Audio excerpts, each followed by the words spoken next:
سوال کیا گیا کہ مثلث مستح اور مثلث کروی کیا ہے، رہنمائی چاہیے۔ اچھا سوال ہے۔ مثلث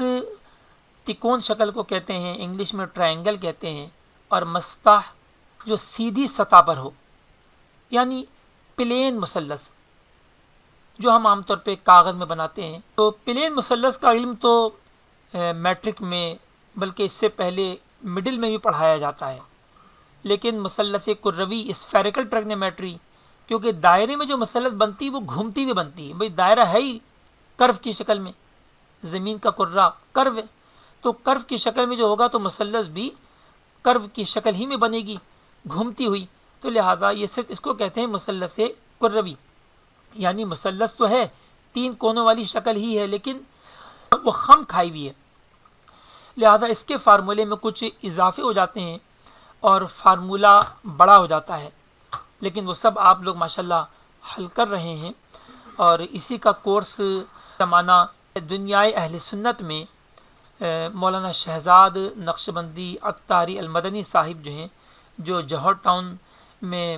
مدرس ہیں، یہ الحمدللہ یہ اس کا کورس کروا رہے ہیں مثلث مستح اور مثلث کروی کا، تو میں ان سے استفادہ کرتا رہتا ہوں اور یہ مجھ سے کرتے رہتے ہیں، ہماری دوستی آپس میں الحمدللہ، تو یوں اچھا سلسلہ چلتا رہتا ہے، کیونکہ رؤیت ہلال میں اور بعض چیزوں میں یہ بہت ایکسپرٹ ہیں، تو میں ان سے فائدہ اٹھا لیتا ہوں، اور علم توقیت میں یہ اپنے مجھ سے فائدہ اٹھا لیتے ہیں، تو یوں ہم دونوں کا کام الحمدللہ چل جاتا ہے۔ ان کا تعلق اپنے توقیت سے، جی بالکل، ان کا تعلق علم توقیت کی گہرائیوں سے ہے، یعنی تحقیقی درجہ پڑھیں گے تو پھر آپ کو مثلث بھی پڑھنا پڑے گی، علم ابجد پارٹ 1 اور 2،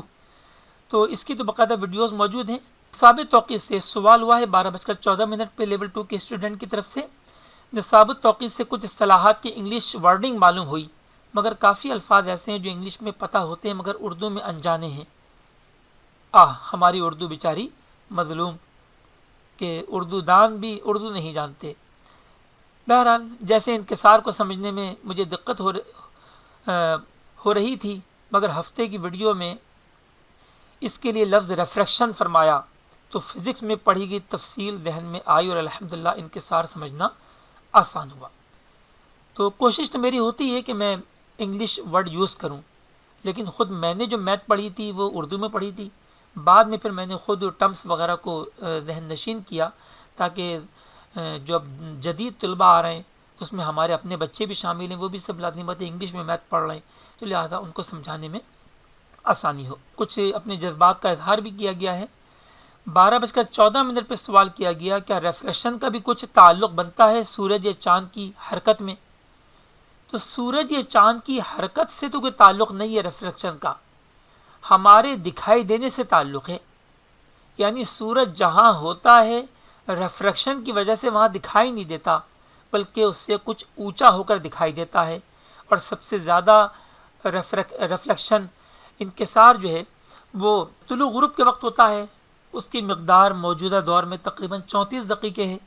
اور سب سے کم جو ہے وہ جب سمت الراس کے قریب ہو، اور عین سمت الراس پہ جب سورج ہوگا تو پھر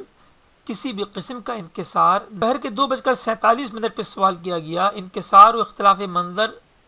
مخالف کیسے ہیں؟ اچھا سوال ہے۔ 30 دسمبر کی ویڈیو میں بتایا گیا کہ انکسار نیچے کر کے دکھاتا ہے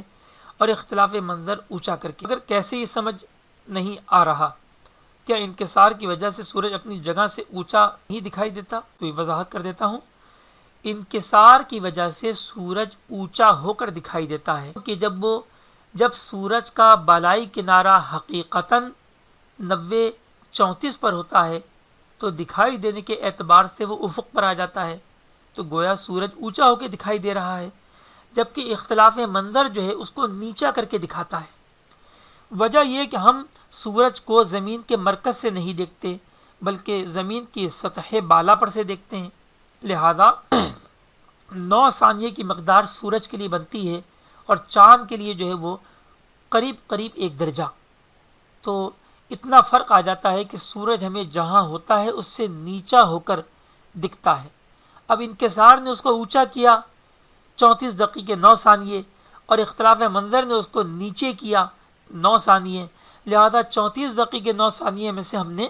9 ثانیے گھٹائے تو ہمیں 34 دقیقے 0 ثانیے حاصل ہوا، جو موجودہ زمانے میں سائنس 9:51 پہ سوال کیا گیا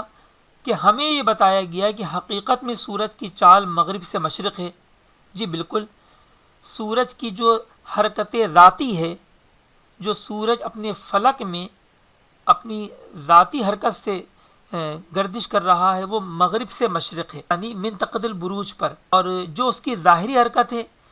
وہ فلک شمس کی حرکت کی وجہ سے ہے، یعنی سورج کا فلک اپنی گود میں سورج کو لے کر